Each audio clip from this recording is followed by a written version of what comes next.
Welcome back to the Random Horror Show.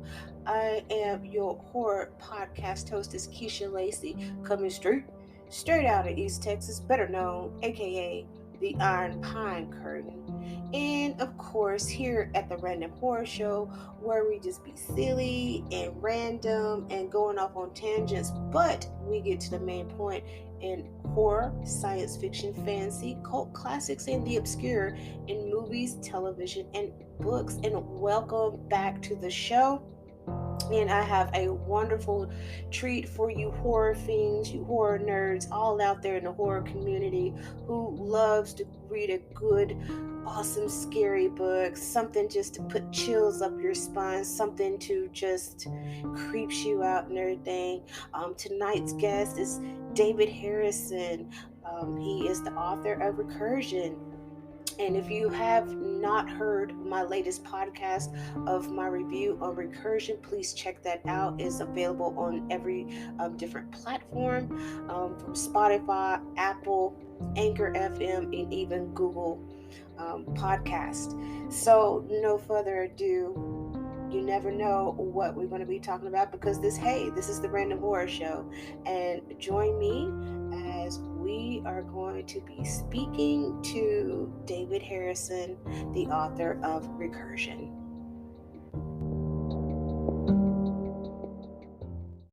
Hello, how are you doing?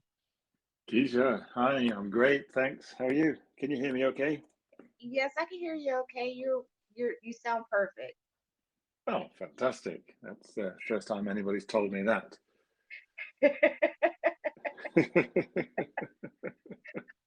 So, so, Oh, so I guess you're just starting your afternoon, aren't you? What time yeah, did you I say it was am. there? Yeah, I am starting my afternoon, and it's quite blazing. It's like somebody took the state of Texas and threw it right near the sun.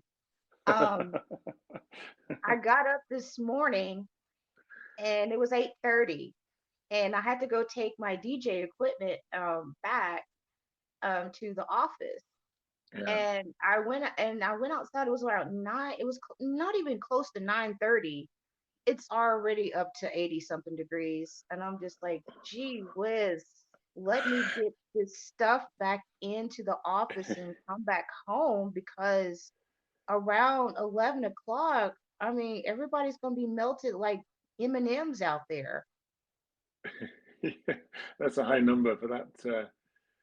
Yeah, for that time in the morning. I think when I was little, I got a pirated copy of the Butthole Surfers album, and I think there's a song on there called "God Hates Texas" or something. But I thought it was "Frogs Hate Texas" just because it was so warm.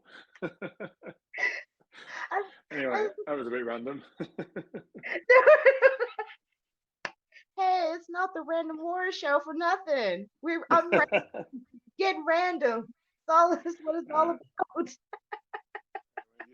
you see, I just peaked too early, haven't And no, you didn't. You're perfect. I? Oh dear. Well, thank you for joining. And it's such a huge pleasure. And go ahead and like introduce yourself to our horror podcast listeners out there, David.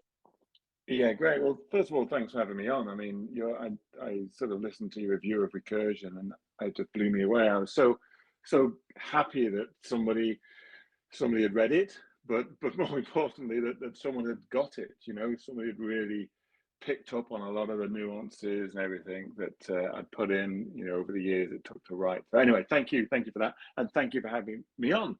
So, I'm David. I've got a day job. I work in biotechnology. Um, I've got an evening job, which is, you know, being part of a family, I guess. Wife, two kids, got a dog. They sort of take up a lot of my time, and thankfully so. And then somewhere in between those two things, writing happens now and again. So, you know, I managed to cram that in over the last 10 years or so, and started to get some pretty decent output, I think, at the moment. So I just started on the publishing game, Mm-hmm. Yeah, and my first one, as you know, was out sort of the end of last year. Um, I guess about me, I like to keep fit, I like to keep healthy. Mostly those are sort of, being detained or detoured by my dog as I'm wading through fields trying to find the damn thing. Um, I try and keep sane by writing. Um, Although I don't know, I mean, you read my book, Keisha. Would you say it's the ramblings of a particularly sane mind? Mind? I don't know, but I'll let my readers judge that. So yeah, I think that's me in a nutshell. That's you in a nutshell. That sounds just as normal as anybody can relate with the family, the dog, and I have a dog and a cat, and not married. I mean, I'm divorced, but I totally understand about the day job. And I was like, this, to think about it, like people who write or create a lot of horror content or science fiction or any genre, they have the most normalist lives ever.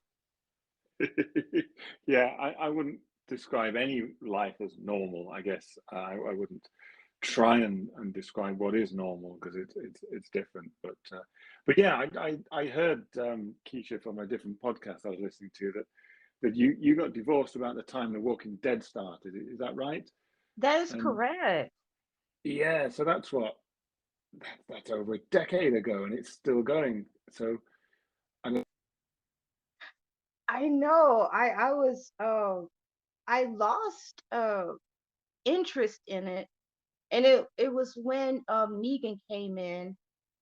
The whole group, Rick's group, got caught by Negan, and what got me that I just stopped watching it was the death of Glenn. And Glenn was one of my favorite characters. Uh, you watch the beginning of The Walking Dead. He was a pizza guy, and he's surviving this zombie apocalypse, and you're just thinking like, I don't think this pizza guy is going to make it through all this crap, but he did. And he wasn't got by the walkers, it was actually humans. And that right there just literally just destroyed me, because you have a character that started off just a random pizza guy helping Rick in the beginning of the series, until like he's grown, his character grown, because I like how The Walking Dead has like more through, three-dimensional with their characters. And he's also in the comic book too. And when the whole Negan thing happened and set him down, and Lucille, kissed him upside the head, I was done. I came back to it maybe like a couple of months, just sitting with my grandmother, overnight, just making sure she's fine. And I caught up on The Walking Dead, and I was like, this show is still going on. And I noticed the different characters have changed in it, and I was like, oh, okay, cool. So I'm gonna try to get back into The Walking Dead, but other than that, yeah, that's when I stopped watching it. Is when Glenn, but I've been watching ever since I was proceeding with my divorce. That was in October 31st, 2010. Of time, isn't it, with art and literature and media and things like The Walking Dead, and these things sort of go on for like a span of a decade, and so does your life. And I don't know, it's like that's really somehow what time is. It's just you measure it through your own sort of experiences through that kind of thing. Yeah. Anyway, Yeah. yeah, So, I was never really invested in Glenn, so I like that moment you described. For me, it was all about it added peril to the other characters that I was invested in. But I guess if you're a Glenn fan, oh, it must have left you feeling a bit, yeah, a bit cheated. I did feel cheated. I felt a lot cheated. I was glad, Negan came into the picture, and I love villains. I really do. I wouldn't put like Rick and the whole group, in The Walking Dead as like heroes, because really they're actually anti-heroes. I mean, they Yeah. uh face a lot of difficulty, adversary, I mean, mistrust and everything else like that. And I know that the whole thing right now with the whole superheroes, the Marvel movies that came out, seems, oh God, that was like a decade ago also. Um, I know people love superhero movies, and I know I watched The Boys, and that was way too dark for me, and I was like, oh, oh, oh my God, I got a That- page. yeah, that's nasty, that one. Oh my God, that is a nasty, nasty show. I love it. I love it, but it's not at that moment for me to just watch it because and I and I never understand about people that binge TV shows, and I was like, that is just a overload. It's overwhelming, and so I Yeah, always like space episodes out, just like what we used to do long time ago before we had cable and streaming access. It's like this show comes on this particular day and that's time, and then you have to wait till next week. And that's what I do. yeah. Do you know what though? I get lost. I know what you mean. The last show I binged actually was The Outer Range on Amazon. Um, just because I felt that if I stepped away from it, uh, I'd lose track of everything that's going on. But the was it Better Call Saul in its last episode? They're just drip feeding it, and I'm absolutely hooked on that one. Yeah, just like you said, I'm actually really enjoying just waiting for it and letting it sink in and resonate and chime throughout the week, and then coming back to it again. So yeah, there's definitely something to be said. I'm with you there for serializing it. Yeah, yeah, for real. And that's another show I wanna catch, is that one. I never was a fan of Breaking Bad. I mean, I seen some of it. I was like, that's just not my thing. And I guess because um how would I put it? The dark side of East Texas. This is basically meth country. Um, Right? Yeah. Wow. yeah, Yikes. yeah, and you see a lot of that, a lot of the damage of that around here, especially with people that you grew up with or in neighborhoods, town, schools, everything else, even jobs. And Yeah. and I felt that was just a little bit too extreme, for me. But I love Bob Odenkirk. He's fantastic comedy writer. I have such a huge crush on him. And when I seen his film Nobody, I can do nothing but laugh. He was great in that movie, and just seeing him taking this action role part as a like an ex assassin, and and he blended comedy with it, and everybody keep like, this show, what you said, better call Saul. And I didn't know he was on Breaking Bad, as the lawyer, and I was like, okay, I gotta check the show out because I love Bob Odenkirk. I love his work. Let's go ahead with your book, Recursion. I'm just excited about this book. Just give us like what this book is about. Oh my gosh, you can hear how giddy I am.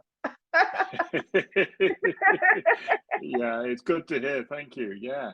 I mean, what can I say about it? It's basically, um, uh, it's two sort of London urban elites. They think they've kind of made it, and they're taken down a peg or two. They have to leave their comfort zone. They go back to actually the place of my childhood and my imagination, and that's where I deal with them. And I show them that there are more things in heaven and earth than a nice sort of flat on the South Bank, or a nice sort of job with the London Symphony. And yeah, they get a little bit of mild cosmic horror thrown at them. Don't want to give anything away, but I was pretty pleased with the results. It's based around two characters. I mean, you've got the main guy, Haruki. Mm-hmm. He's called Haruki as a nod to my favorite author, Murakami. Mm-hmm. So there's a lot of influence there, a lot of magical realism, a lot of symbolism, a lot of, not just Lovecraftian stuff, but, you've got Carl Jung in there, you've got all kinds of stuff all mixed in. But anyway, the character himself is an everyman because he has to soak up all of these influences and all of my sort of influences and everything else. So he's basically a sponge. I know that breaks one of the rules of thrillers. You've got to have, your main guy as a hero, not so much as a wet lettuce. But Haruki, he's capable of surprising us. You'll see. But anyway, through him, you experience I guess, dislocation or dissonance of going somewhere new, somewhere strange and alien to him. Mm-hmm. And you experience the reactions he has to this new situation and the series of events that unfold and that meet him up there. And then you've got his wife Jane. So they go through a bit of a breakup, etc. He disappears up to the lakes, the Lake District in England, and she starts looking for him after a while, and then it all goes south. There's time slips there. There's something messing about with with them, with the villagers, and you never quite know what's going on. So through Haruki and through Jane, you do feel that kind of dislocation experience, which I'm very glad that you've picked up on in your review. So yeah, I mean, that's basically it. Oh, and then you've got an ensemble of crazy characters, and they're the people actually that are real. They're the people that I've translated directly from in and around the Lake District where I grew up. So crazy Postmaster Frank, the captain, and the police officers, and all of these things. People in and around lakes, especially when I was growing up there, they might just recognize a little bit about themselves in those crazy characters. I love that. Especially the two characters, of course, the main characters, which I love because um I liked how when I was reading and I seen how like much I was getting involved with both of them, um, especially with their situation. And I'm very how would I? Yeah, no, you were talking about I think your response to the characters that we were discussing in Recursion. Yeah, yeah. I was just just talking about like how involved like me as a reader like with your not only with your main characters but with the captain and Postmaster Frank. And I just love like how rich like all of your characters are. I know I kind of had like a little bit of like a side eye to Maggie, but when you explained it to me and I was like, oh, okay. But when you was talking about how you use these these characters in your book that you can there's people that you see in your real life that's like that and they like, oh, I can recognize myself like that. It's we can all recognize a person like in our lives or who is our neighbor or somebody we know down the street or anywhere or even at work, and we can like recognize those characters. And that's what I liked about it because it has a relativity of like you can actually see a part of a personality in those characters that you recognize with somebody in your real life. Yeah, that's right. I think these aren't full characters that I have in this book. I guess what I should say is that they're traits. They're traits that people will recognize. Okay, a few names I've borrowed as well, but traits as well. And And what's really cool about, when you meet new people, you can recognize those traits, and they give you a little bit of a clue, don't they, into what's really digging into that person. I don't know, that's an individual, and you treat them as an individual, but it's good to have a shorthand based on the people you know. So I guess that's what I've carried across into the book is traits of the people I know, and then my imagination's just gone wild and built something that's three-dimensional around those particular traits. And that's why I was so attracted to this book, is because it's it's like peeking into somebody's life, but you don't know them. But it's like, let's understand the method of the madness of why this came about, and you become so interested with the writer, the author, of like, you're like, ooh, why did they write this? Like, this is, you're intrigued by what was the whole purpose behind it. And you can literally like pick up like your influences of Murakami.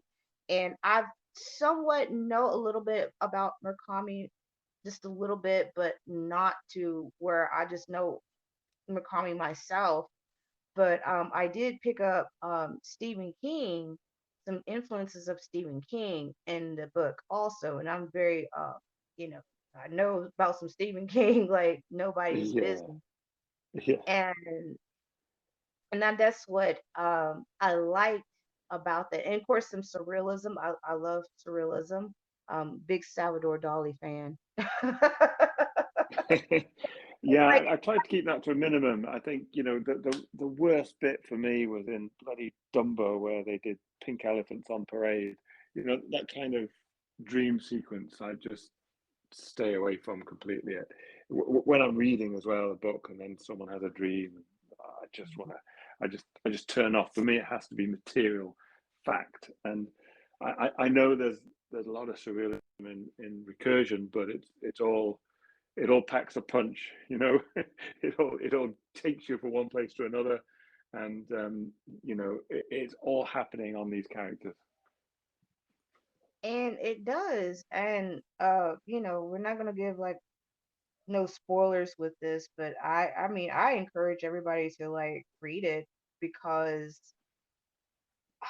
I mean, the last, like, I mean, and you heard the podcast, the last horror novel was The Cell by Stephen King. And I know like people Yeah, always have like their good and their bad days. I mean, everybody has it. You have a good writer that sometimes have a you know okay book, and it happens.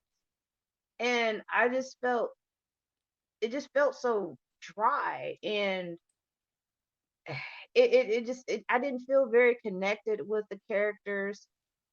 I can't and he had like a very good idea of like blending social norms of how people are so addicted to their cell phones. I mean, they're literally stuck onto their bodies like a lifeline. They can't live without them. yeah, Or if they get away from 'em, they die without it. I'm just like, no, it's yeah. not. It's I just got teenage kids. I know exactly what you mean. I'm like, it's a phone. I'm like, we grew up on rotary phones. Some people didn't even grow up with a phone or a TV, to be exact. Exactly.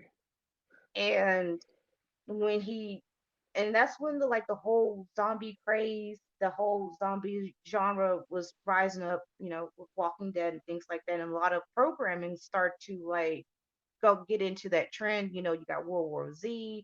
I know Warm Bodies came out. That's another good film. I have that. About Recursion, and I think I was about to say that I was so glad that you sort of enjoyed spending time with the characters before all of the interesting stuff happens. I mean, the questions as to why Haruki's mooching around, painting tofu, cutting things, and digging holes. Those are all key sort of okay, they're bits of symbolism, but they're actually there to you know understand exactly why what happens to him after that happens to him. So yeah, I really wanted, I intended to spend a lot of time with the characters, so that Hmm. the reader could be properly invested in them, so that you actually cared about what subsequently happens to them. So yeah, thanks for getting that. Yeah, and you're welcome because as people that read a lot of books or avid readers or just just I just read off the fly or something like that. Um, books are like our first picture shows or picture, for us to deep dive into someone else's imagination, for us to connect with characters. I mean, even I liked how the richness that you brought a lot with the locations also because and of course like the the whole one of your characters has like a particular smell and I can like with that I can smell this aroma on this character and I'm just reading it. It's like my brain is like telling me like, okay, this guy smells really good. And I like that. I like that. I love that right there. I mean, even Yeah, down to the nature, with the animals and, when Haruki goes outside and his, do things that he did in the book. And I'm just sitting there, oh, titmouse. And I was like, I think we have titmouse here in Texas. And so I was looking up, oh, we do have titmouses. It's just not, I just don't see them around that much. And I mean, even just describing the small town, the little, we call them small towns. I don't like towns and countrysides, or how we look at things and stuff.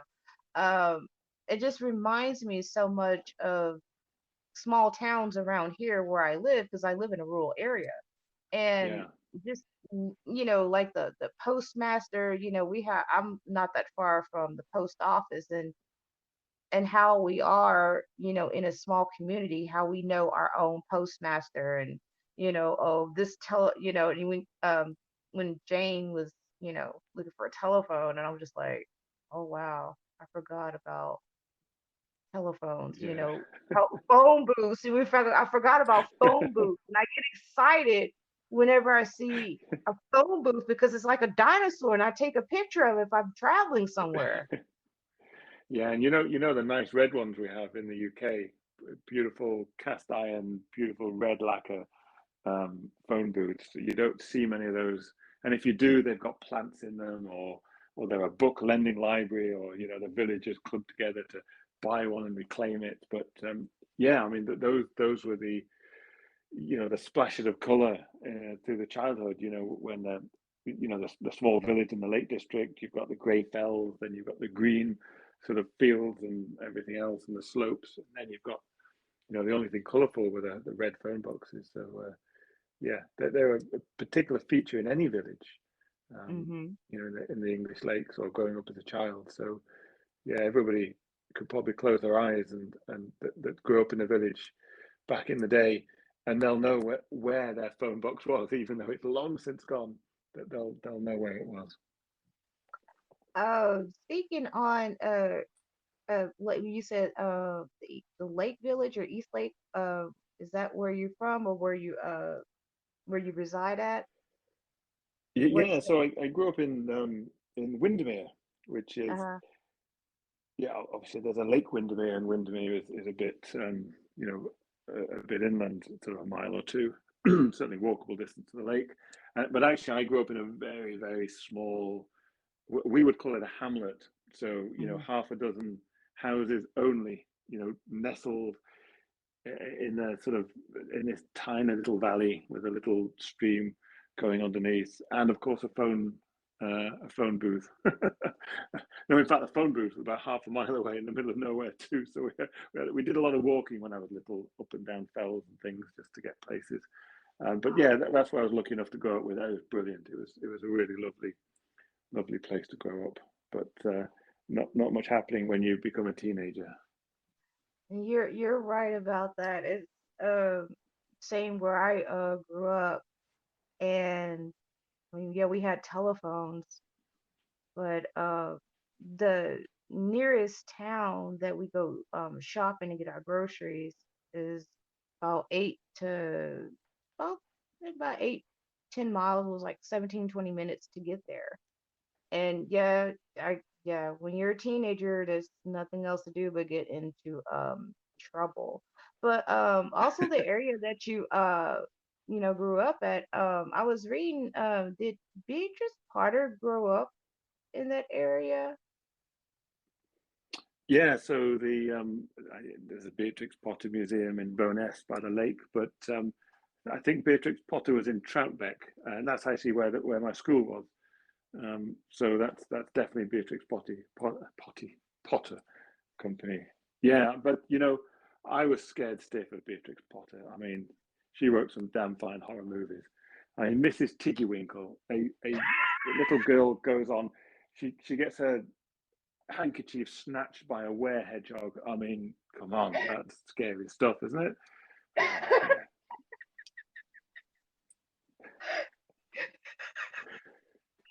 Beatrice Potter. Hey, Yeah, no. she was a big influence on me when I was a child. Okay, you just destroyed that. I'm just like, All this time. Yeah, you see, someone needs to go back and tell these stories from these hideous monstrosities that Potter created. I mean, they're dressed up as children's things, but you know, Goosey Lucy or whatever it was, and that frightening fox. My goodness, these are scary stuff. oh my gosh, you just gave me a laugh. My since I was like Beatrix Potter was a big influence on me as a child, and I read a lot of her books. And my cousins, they start calling me Beatrix, and I'm like, why y'all go? Cause you're into her books. I'm like, they're good books. That's why. So call Yeah, me you didn't that. realize that's your love of horror right there, isn't it? You just didn't know it at the time. I didn't know it at the time. Beatrix Potter. Bless her. She is blessing me. She is blessed me. Oh I'm glad we got dear. that straightened out.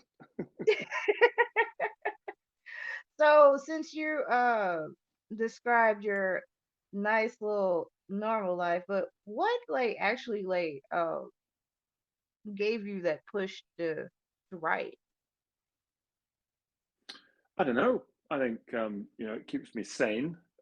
Mhm. I guess, like everybody else, my mind is a dark place at times, and I think as you were describing, you need to expose some of it to the light now and again. So it certainly rings true with me. Um, but also, I mean, which came first, my love of writing or my father also becoming a writer? Mhm. So choice in the matter, is it actually a love of writing, or did I just get this passed to me genetically or through nurture or something? So yeah, my dad's a pretty decent writer in his own right. He writes fantasy and he writes crime thriller. So it obviously stands to reason that I'd stay away from that and write horror. Okay. Okay.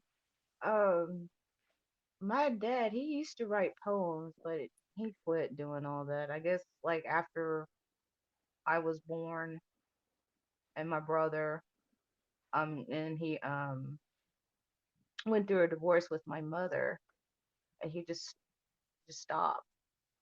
And that Wow. was yeah, that was one of the things that he did. He write poems and he read books. I mean, he did all that, and you know, going through that difficulty, in his life, and he just stopped.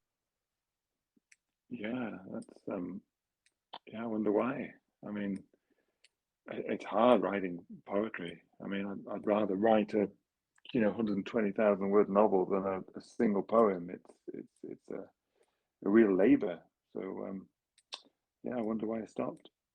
I wonder myself, and sometimes I wonder where did I get because I do write, and then I had this, I don't know, I guess this hiatus of a writer's block, and I always wrote when I was a child, um, lots of things.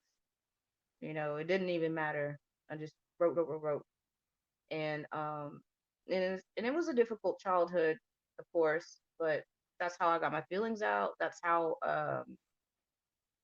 I think of different characters. I'm like seeing, I'm at school and I see this person that's just acting just like just out of the blue, and I just like, oh, I just came up with a new character.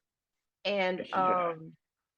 when I was in kindergarten, I was 5 years old. We always had show and tell. Okay, every kid had something to show, whether it's like their pet dog or talk about, I don't know. I really didn't pay it. I paid somewhat attention, but I was like, okay. But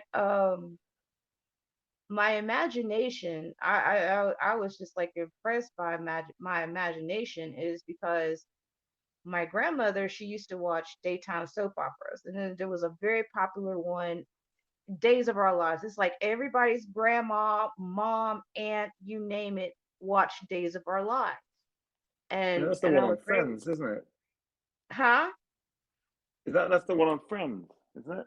Is that the one that No, no, Joey's in on Friends? no. That's not Friends. It's a daytime, like it's a daytime series. They stopped. They took a lot of the daytime television off. Like they call them soap operas. Um, Yeah, no, I know, but on Friends, the character Joey has an acting job, and I think he gets on a soap. I think it's that one, but maybe it doesn't. But anyway, go Oh, ahead. You were describing it. okay, yeah. I mean, okay, like, yeah. Would you remind? I'm like, Joey, Friends. I know people were. It was like so popular, and I'm just like, and I watched a couple of those episodes. It was some episodes I found very funny. I just wasn't really into it, but I did watch Coupling, and I was like, this is where, this is the. I was like, Friends is the American version of Coupling. Yeah, it's the other way around, I think. But Yes, yeah, it's yeah. amazing. You yeah. And I was like, I was more into coupling than I'm with friends, but shh. But yeah, like yeah. Joey was in a soap opera, but Days of Our Lives was really really popular. Um, God, it's been on for TV for like 50 million years, and I was raised on a farm also, so we had chickens. We had lots of chickens, and so I would. There it goes, that Beatrix Potter, influence right there. So the chickens and made him, just did this mashup of the storylines of Days of Our Lives. And so since I didn't have nothing to show, and I just sit there and just told everybody these stories about how this chicken was cheating on his wife, and then they had baby, and the baby came out to be like an alien and all kinds of craziness. It's like a soap opera. One of them lost their life. They had a coma, and then something happened. And jumped. It was bananas. And a Yeah, few that people, that and no, the few people that remember that, they told me, like, we remember you like just telling this big imagination story about chickens and how it's like a soap opera. And I was like, yeah, I do remember doing that. that's amazing. I know what I'm going to dream of tonight. Is talking chickens, having soap opera moments. Talking, we have cows too, Yeah. talking cows. Now, I'd expect a cow to talk. Obviously, they're smart beasts, but chickens, well, yeah, they can be pretty smart too. My dad keeps chickens. He's always telling me how they gang up on his cats and chase them away. But yeah, no, soap opera Mm. chickens. That's yeah, that might just make it in one of my books if you're lucky or unlucky. We'll see. We'll see. Oh, I mm. that's funny. Um, but I know one thing that I really want to dive into is, how, we discussed about the horror genre, and Yeah. how do we, I mean, horror is so many things. I mean, what's your take on it? What's your perspective on it? I have this kind of rule where if I'm writing in a genre, I never Mhm. read in that genre.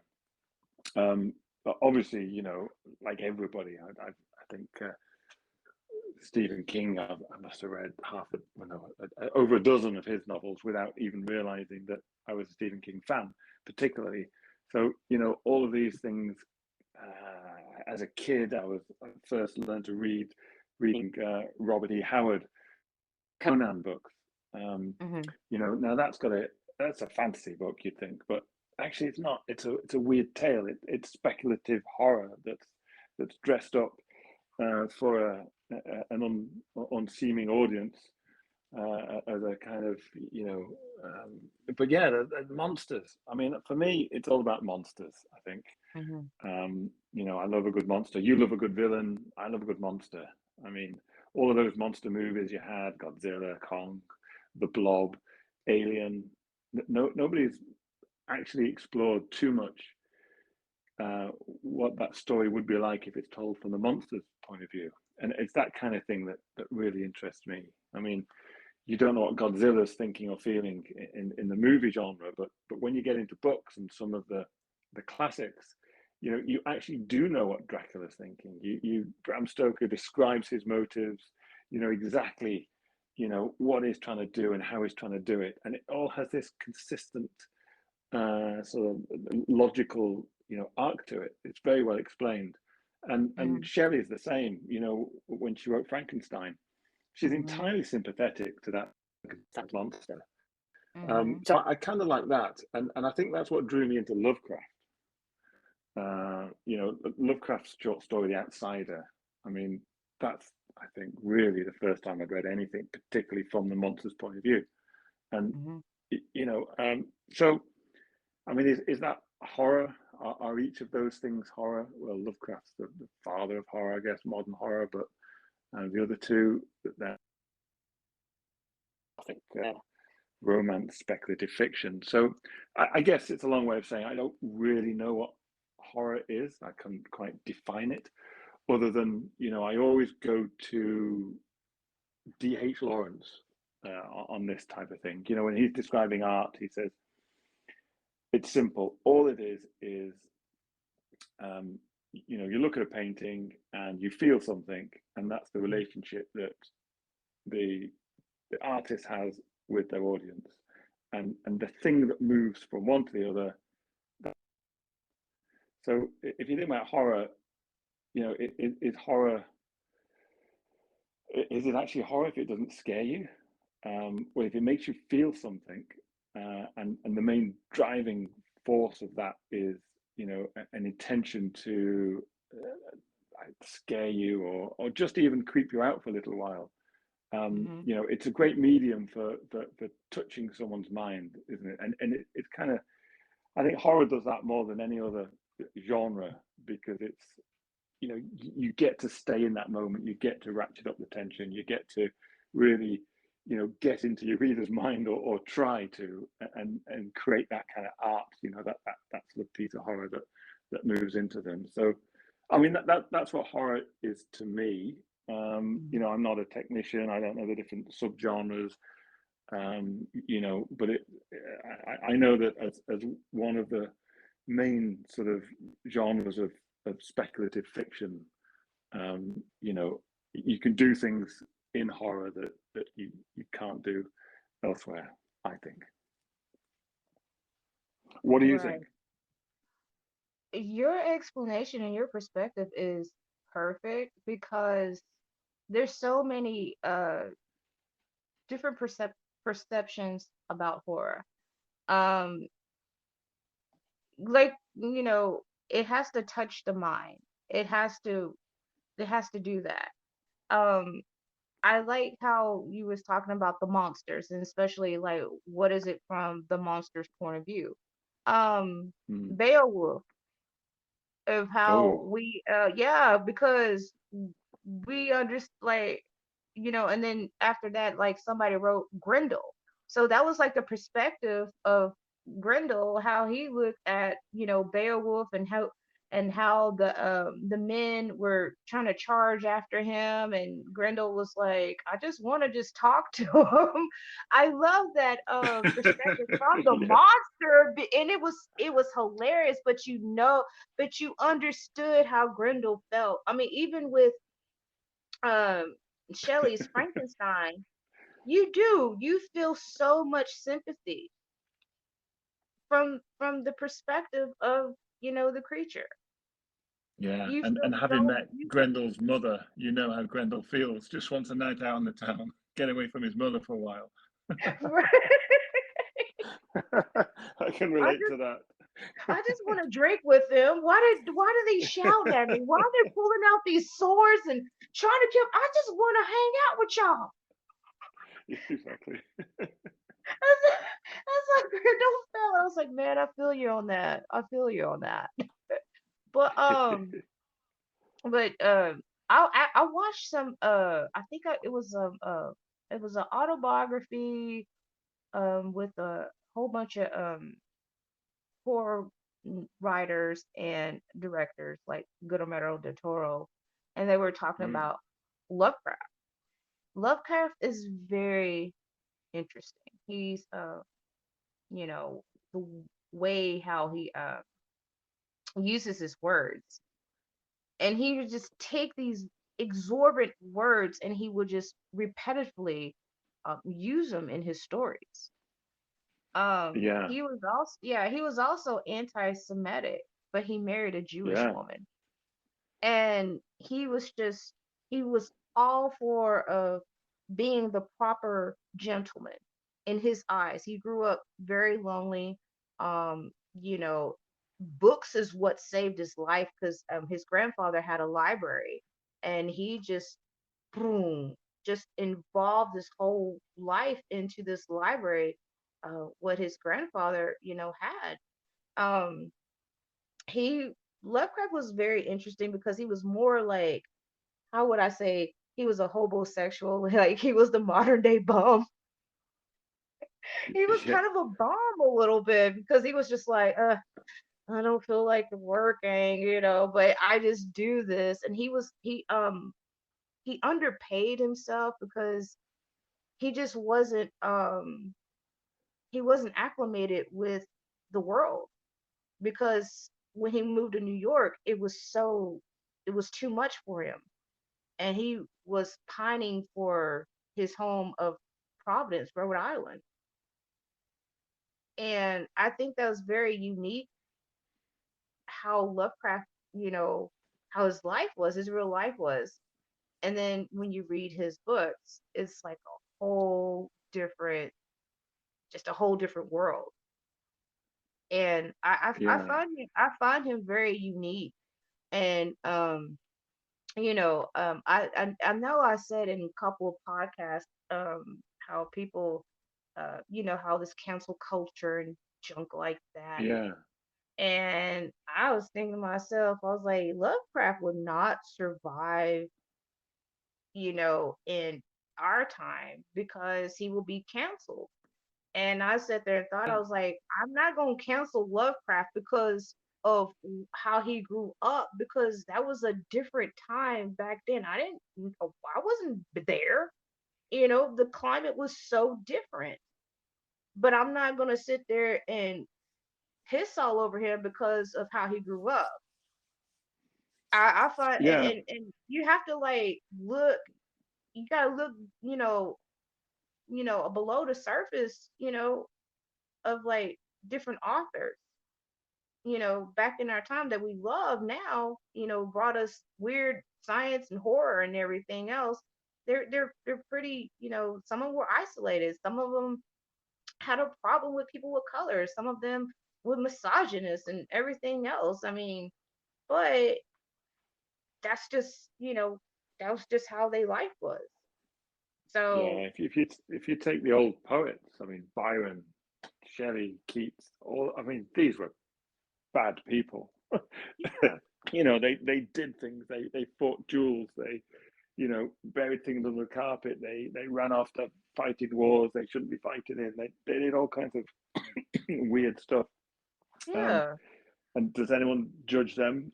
Maybe they should. Same with Lovecraft. I mean, just because I don't know. I mean, he's dead. I mean, I guess he's that dead. solves the problem for us. We don't have to judge him, I guess. But yeah, I mean, same with one. I mentioned Robert E. Howard. These are Hmm. grandfathers of modern writing. I mean, their influences are just you know just huge. But would they themselves, as human beings, stand up to a test if you met them in a room and chatted to them? Would you then subsequently read their stuff? I don't think you would.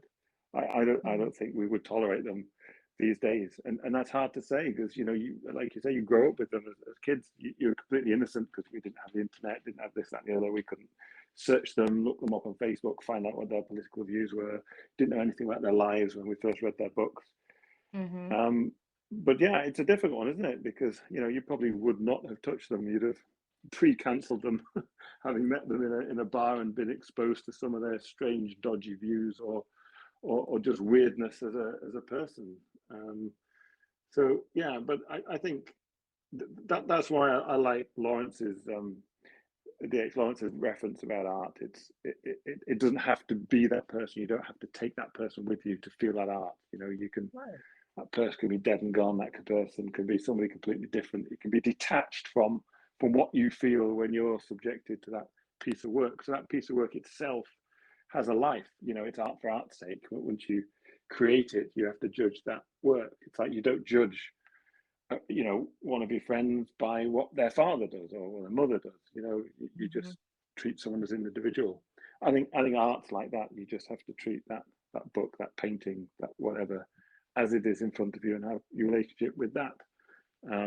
But yeah, it's odd knowing what you know about these strange people. It does make a bit of a difference. It's hard not to. Yeah, and but that's what I just wanted to throw out is like, I mean, I still find H.P. Lovecraft, like Howard, excuse me, Howard, to be interesting. Yes, he's dead. He doesn't care, but I find like his work and his life like really, really interesting.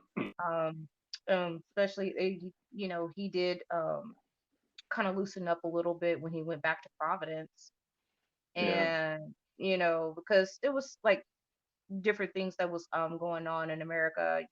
A lot of immigrants was like coming into Ellis Island, things like that, and you could like, and I was just like, huh, kind of like something like that right now, but it's just a different ball game, but it's still the same. yeah, But I'm not gonna sit there and just, I'm gonna cancel HP Lovecraft because he's, or just, like dude's dead. Oh my god. yeah. Take a He's a chill he. pill. It's strange. He's become like a creation of one of his own books. That the Hounds of Tindalos, where Hmm. if you stare at them directly, that you can't see them. Maybe I'm mixing up his books, but if you stare at them directly, you can't see them. You can only see them at the corner of your eye. It's a bit like that with Lovecraft. He's okay in the corner of your eye, but when you really subject him to scrutiny, you don't want to do that because then you get the full horrors of the man and his sort of stress and rantings and what have you. Uh, anyway, yeah. So I wonder what he would be doing now. That's the thing. You take the person, you put him now, he'd probably be writing, Hmm. hugely successful things for Netflix, and you think about him because he has a good sense to just keep quiet, or Hmm. he'd have modern views and been subjected to more influences and everything else like the rest of us. But yeah, wonder what Lovecraft would do now if he was here. Would he I work for want. Amazon Studios or Netflix? I think you work for Amazon. I think you will. I think you would work for Amazon Studios. That's just my thoughts. Yeah, I think it worked for Amazon. I don't Yeah, know. probably. Yeah, yeah. He But convinced Bezos to go up into space and come back with some kind of glowing extraterrestrial fungi that will take over the world. ooh. Exactly. I but um it was so hilarious when I DJ Saturday, and the bride actually is a horror fan, and I was telling her what I do, and she's like, there's different subgenres. I was like, art, like so smart, and I was just sharing like everything, my podcast, whatever I do and everything else like that. But I do like your explanation is like really like perfect. I love like your perspective on it. And people do, it's not like a right or a wrong with it. It's to me it's all about the art. It's all about, of how much we put into it. Like you have now like where you have the psychological horrors, like it's becoming mainstream, like Midsummer. Midsummer Yeah. is this movie that is psychological. I mean, deals with depression, anxiety, trauma bonds, especially in relationships. And I call Mm. it the ultimate breakup movie. And it actually happens in the daylight of the horrors that the characters was experiencing when they went over to Sweden. They thought it was just some fun, random, little small community, kind of takes you back to like of how like they used to do long time ago, but it was actually a cult. And I like that movie because it does take place in the daylight. It does have a realistic subject of what a lot of people have been through, Yeah. except for the whole, not a lot of people have experienced the cult, and stuff, but it made me think a lot, because I thought, to myself when I they were talking about it, and I was like, I'm a little sketch. Let me check this out. And I checked it out, and I was really blown away because of the psychological horror of with it. And I feel that for it to be, how horror is mainstream now, a lot of people can relate, and they just say, Yeah. yeah, I felt that. I went through something like that. Yeah, well, that's Hereditary. kind of the it's kind of where Del Toro's from, isn't it? I mean, his kind of magical, real universes in his films. It's this one way or the other on the surface. It can be a cult film, as in you meet a cult and it's dodgy and you've got to get away, and maybe you lose your friends along the way, or yeah, as you said, it could be just about. It could be a huge allegory, in the way that Pan's Labyrinth actually and Life of Pi and things like that just take place in the mind of the young protagonist. You could do it away. I think that's what works so well, exactly as you've described. Have you noticed that Del Toro protagonists always wear red? Do they? Do they really? Yeah, Is they that do. something? Is that something to do with Spain or where he's from? Where is he No, from? I don't know. Del Toro is from Mexico. Ah, beg your pardon. Yeah, he's from Mexico. Um, I started catching that. You watch Pan's Labyrinth. His the little girl, she wears red. The Shape of Water, his main protagonist, she wears red. In Nightmare Alley, ooh, I love Nightmare Alley. Um, I haven't seen it. Mara Rooney wears red. Her character wears red. Uh-huh. Yeah, and also he associates his characters with red. If you his characters, they have this sweet innocence, innocence about them. They're not the ones that's just making a muck in the whole movie. Either they're trying to survive or make sense of what they're doing. Um, they're wearing red, and I picked that up. Mm. Yeah, Mm. Bit the like colors. yeah, a bit like the captain's turquoise. Yes.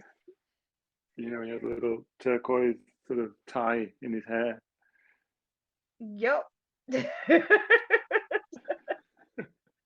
But yeah, he does play the colors, like color theory in his movies. I noticed that. And ooh, I love Del Toro's movies, especially Pan's Labyrinth. I mean, I was sucked into it. Even down to the special effects. I love the practical effects. Um, there's a actor, gosh, I forgot his name. Oh Doug. yeah, Doug. Yeah, Doug yes, thingy. Doug. Yeah, I know exactly the one. Yeah, He yeah, he's is great. That guy. he's really, really great. He's also in Star Trek Discovery, and he plays, of course, an alien. Typecast. Yeah, is he the guy in Shape of Water as well? He really. Oh, that movie And made me cry. yeah, he's the fish guy in Hellboy as well. Abe. Abe, that's the one. Oh, Abe Sapien. yeah. Yeah, Yeah, Abe. That's him. That's him right there. But yeah. yeah, I guess he Doug, just. I'm so good at playing aliens and monsters and stuff. Why not? well, it's Doug Jones, isn't it? That's the guy who Yes. just, but it's the way he moves. That's what it is. You can, he doesn't have to. You don't have to. You've never seen his face, but if somebody moves like that, you know it's Doug Jones or somebody that's trying to be Doug Jones. I actually seen a picture of Doug Jones because I was like, who is this guy? I keep seeing him as Abe, and he was on Pan's Labyrinth. He was also uh I think he was like, yeah, he was on Hellboy also. Um, I think he played two characters on Hellboy, I believe, the second movie. And I was like, I gotta see this guy's face. So I was like, oh, he just looks normal. He just looks like a normal guy. But he's so amazing of playing these different characters, and Yeah, he is good. made it. He's really good, and his movements. You have to be very limber and agile to play uh, characters like what he plays, because you just can't have a guy walking around in a suit walking normal. You gotta have that imagination to think about how this character is supposed to walk, and he does a fantastic job of it. Oh, he's superb. Is that his real voice then? When you hear it from Hellboy and some of the others, is that actually him, or he's not doing like a Darth Vader, James Earl Jones thing where you've got someone else in a suit and someone else voices over? Is that actually him talking in Hellboy? I believe that is him talking in Hellboy, um, because in Star Trek Discovery he has that same voice. So I believe that's his original voice. Good, all round then, isn't he? Mhm. Oh gosh. So like, have you ever had like some weird experience that left you like questioning things in your life? Yeah, not one I'm going to mention on air. But yeah, I mean, there's lots of scary things in this world. Lots to scare me. I mean, spiders, cancer, public speaking. I don't know. I, I just I can't look over the side of a boat without wanting to jump in and disappear to the bottom. But, I mean, a lot of things scare me. Hoodies jumping out from behind buildings with sharpened screwdrivers and half a brick. But I think that the scariest thing is when these things happen at random. When they just sort of you're just going along with your life 1 minute, and then suddenly it happens, and it's you've got no control over it, and then your life changes, and that's it. And then you struggle to come to terms with what's going on. You've got denial about it. And it's Mhm. just that whole thing when your life changes without any kind of control whatsoever. That, I think, for me is when when I flip out, when I get properly scared. But of course, it's the job of a horror writer to ensure that you never do that to your audience. You explain the Glenn thing, where that was just too out of the blue. That was just that's kind of what I guess I'm describing in real life. So at least Mhm. when you're writing a horror, you've got to properly explain. You've got to signpost. You've got to make sure that these events, when they're visited on characters, they're well deserved. So I guess there's so much sort of you know terror out there that should be a good escape because it's a different kind of exploration of scary stuff for me. So yeah, I mean, that's what scares me when it just an explanation. Yeah. Uh, I Yeah, I mean it's how you said the hoodies come out with the bricks I was like, oh my gosh! My eyes just got really big just sitting there just thinking about it. I'm like, oh gosh, that is horrifying. Uh, Jeez. yeah, I you know. I almost got jumped in San Francisco. Oh wow, where were you in San Francisco? In I was downtown? Yeah, I was downtown, but I was coming gosh, God, that street. But it's not that far, but the street connects um to the city hall. God, I forgot that. It's right in front of it's I was coming up like I was right in the Tenderloin district. Mm, A lot of yeah, people yeah, think that Tenderloin is just an awful part of San Francisco. It's actually a working class neighborhood. But yes, there is, a lot of stuff, in that area because it's infamous for, the history in San Francisco. So I yeah. turned literally on this street and I was going to a friend's house and I just looked and I was like, holy crap, the whole damn scene just changed and it was just right. It was right out of a Yeah, horror movie because you're yeah. walking, everything is normal, and then you just keep walking and you just start going, oh my goodness. And it was a bunch of you know, uh homeless people, right in there in the area. And I just kept walking, just kept going straight, not deviating from what I was doing.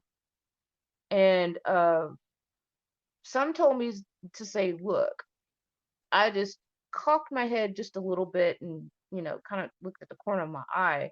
And it was three guys Yeah. that were following me. And Wow. I'm 3,000 miles away from home. And I'm there by myself because I do travel by myself. That's a different story. That's another horror story. The reason why I don't travel with friends.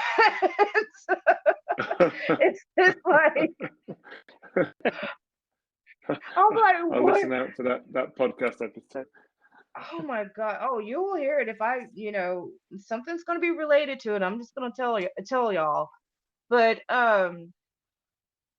some said like pick up the pace. All right, let's go pick up the pace. And then all of a sudden I just broke in this run. And they were still behind me, running after me. And Wow. I don't know. I thought about it. I was like, for my dad, he's a retired corrections officer. I also have a brother. He was in the military, but he does contract work. He lives in Romania, and so my dad like taught me like things here out in the woods, and so so did my grandfather. And it's something about using common sense and being raised out in the country where you see stuff and junk, we could go out and shoot squirrels and hogs and things like that, some what is like some country backwoods stuff. And but that was the thing that we all was raised with, and is to like actually be aware of danger, and just use your common sense. And it's something that I really did not thought that I had to like use in that moment, but I Yeah, had to, because I'm 3,000 miles away from home. I don't want to get robbed. I don't want to get stabbed. So yeah, it was that flight or fight response that started to click in and it kick in, the adrenaline and everything else. And I was like, well, I guess I run. And well, you do, yeah, but you knew it though, didn't you? You can tell, can't you, when if actually just gather behind you, your hackles raise, and you just get that fear response, and you knew you were followed. right. And and I had, and you when you think of, things like that, you get thinking of like, okay, I don't want to come back in a body bag. I don't want to be in a hospital up here. I have my two children. They're gonna be like, what if I didn't respond on those, that flight or fight, you know, and I just like happened to like fall down like in a horror movie. Oh my gosh, the monster's behind me. I fell down. It's not gonna happen. It's either if I fell down from it, I'm gonna get up and fight. And that's Yeah, something I was like, I don't want to do that, but I'm gonna have to defend myself. So it was a lot of things that was racing in my head, because this is like more of like, I need to get away and survive this, because I want to go back home. I want to go see my children. I got family, things like that. yeah, it's And scary. I'm sorry. So I go on. No, no, go on. Go ahead. Oh, I was just saying that, that was just, I'm just recapping it on and everything, just how, um whenever we get in situations like that, or we come to something near like that, we start thinking about our lives, and what if like Yeah, no, there was you a never slight know how you're going to change. react. Yeah, you never know, do you, how you're going to react. So it sounds like you did pretty well. I got followed in Berlin. I was I was on my own, um, Hmm. and like I said, you can just tell someone's just, a couple of people just detached from a shadow, and they're tailing you. And I wanted to go into it was actually a Twin Peaks bound in this dodgy sort of brutalist landscape, sort of tower block, and I knew that if I went in there, they'd follow me in, and God knows. So I went past it, and I found a Uh-huh. brightly lit bar just round. So I ducked into the brightly lit bar, ordered a beer and an Uber, and then the Uber took me round the block and took me back to the Twin Peaks bar that I wanted to go in. Vision that was what was he called? Humphrey Bogart. I saw it in a Humphrey Bogart movie where he'd, he'd sort of just double back just to lose his tail. So yeah, but strangely wasn't scared. Any other given day, I would have been. Anyway, what can you do? What can you do? I mean, you just have to do the best that you can do to maneuver to like avoid it, and you hope that and you hope and pray that you did the right thing. For real. Exactly, exactly. Yeah.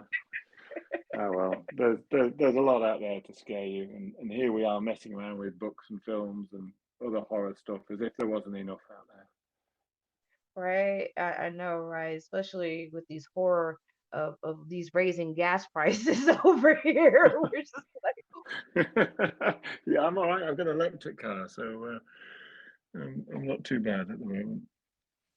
Well, you're not too bad. There's nothing wrong with that. Well, no, we ain't made it to like electric cars over. I mean, there's like some people that do have electric cars, but you know, I live in a rural area, and to some people, electric car, what's that all about? You Yeah, I gotta mean, there's plug no it way to up like charge it. it's like you gotta plug it up like it's a like a blender or something. That's exactly what you have to do. But you know, my other car's a petrol one actually. But and and and it just sits there in the drive, and it can get like I was using it. And Hmm. actually, this is where my son told me that actually he said you got to be careful, Dad, because you know you leave petrol in there for a few months, it goes off. I said, what? It can't go off. He says it does. It goes off. You leave it 6 months, and it'll be unusable. The petrol will go off. And I'm thinking, well, hang on. How far are they into The Walking Dead, and they're still driving around in cars with no new gasoline production, and then they just find a car that's been abandoned there for years and get in it and drive off in it. And I'm thinking, you're telling me the whole thing's a lie? Anyway, spoilt it for me at that point. But don't have a chemist as a son. It's too real. That's Anyway. funny. Your son sounds like something what my son would say, and I'm like, where did you get that information from? Well, I googled it and blah blah blah blah blah blah. I'm like, are you sure about that? He's like, yeah, I'm sure. And then I go into researching, and I was like, well, I be dog. His ass is right. I was like, gee whiz, you're right, son. Son, I'm sorry I doubted you, and I was very skeptical of your explanation on things, but okay, cool. Yeah, hoping to prove your kids wrong. Yeah, I know that feeling. Oh well, it's the same thing how we try to prove our parents wrong on a lot of stuff. Oh, absolutely. Still trying to do it now. Not very good at it, but you know, my kids are much better at it than I am. But there you I gave up on it. I just give up. go. It's true. Yeah, it's not I, worth it, is I'm I'm like, Dad, you're right. Okay, whatever. And I just go on by my business. it? That's right. Yeah, but then you've got to go out of your way to convince them that you actually do think they're right when you don't think they're right. But anyway. Oh, gosh. My dad, he was talking about my son. He's like, these young kids, you could oh my I'm like, oh my God, I'm getting so old. It's so weird. This is like I was like, oh my God, this is so weird.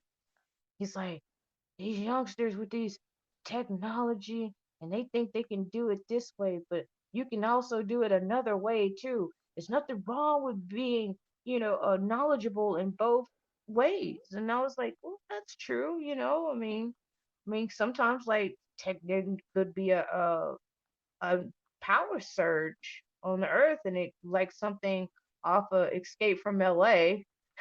Everything like goes down. Welcome to the human race, as Snake Plissken says.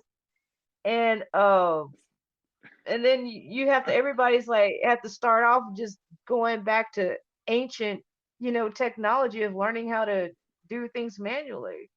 And I was like, there's nothing wrong with knowing both. Yeah, And but they'll he, still have the he upper hand, you know, because they've been on YouTube for their whole lives, so they know how to skin a squirrel because they've seen it on YouTube on some random episode of something, you know.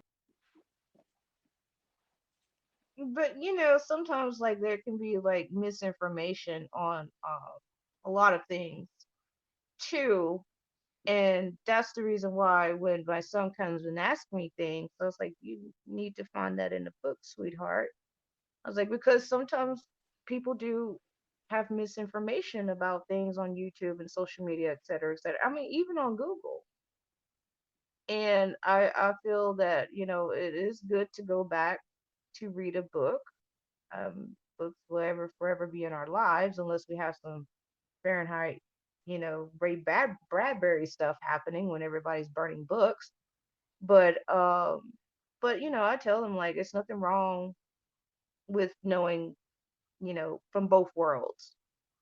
Yeah. And sometimes technology may fail you, but you also have to rely on your other brain, your other computer, which is your brain, for a lot of things too. And Exactly. I can be, it's times, yeah, I am a bit of a technophobe, but I'm just really enjoying social media and technology. I had to give myself 2 years off of like everything, computers, television, social media for 2 years. It felt good. It really did because I just like learned like you can't be very dependent on it, but it's a way that you can use it to have a betterment in your life without being codependent on it. Yeah, I agree. But it sounds like you'll be well placed when the inevitable happens and the zombie apocalypse is upon us. You, you don't need any internet for that stuff. It sounds like you'll know exactly what to do. But I get the feeling that the whole of Texas is going to be like that. I think the UK is absolutely stuffed. But then we're an island, so we might, if nobody manages to fly in and out of the UK these days, the airports are in the right state, so we might just survive it as an island. Oh, I Yeah, it'd think be I awesome, think Texas. I think y'all survive it. Y'all, I believe. I mean, I've seen many 28 days later, the world's end. Oh yeah, I'd forgotten about that. Yeah, that's super scary because those zombies run. Oh, I don't like those when they run. I don't li- I don't like it when they run. I don't like it when they're slow and creep up on you. No, I don't like them. oh no. And when they're underwater and you have to wade through, oh, Oh not God, good. they're not good even in the water or anything. You just can't. You can't even turn around. They're right there. Boom. Oh God, there you are right there, zombie. Pew pew pew. Stab stab stab.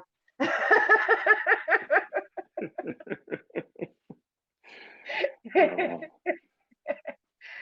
Well, I really enjoyed you, David. Thank you so much. And do you hey, it's have been great. anything to say to our audience? What's your social media handles, your website, anything that anybody can reach you?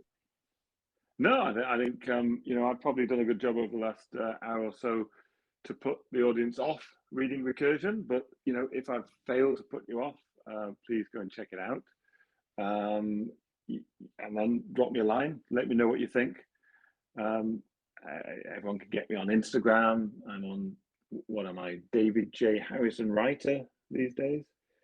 Facebook, I think it's David J. Harrison Author, or Twitter as Harrison55. But Instagram, find me on Instagram, David J. Harrison Writer, and let me know what you think. Yay! It is just I'm just so overjoyed. And really, thank you so much. Thank you so much for All right. joining us at the Random Horror Show. It's been great, Keisha. It's been really good fun. Thanks very much. And good. It's been lots of fun. It really has, even though we had some technical difficulties, but that's okay. That's Well, okay. We yeah, Hey, it happens. it hasn't killed us. It's made us stronger. That, that's right. All Brilliant. right. Thanks, Keisha. All right. You're welcome. You Yeah. have a good night. You too. Have a great time. See you soon. Thank you. Bye bye. Bye bye.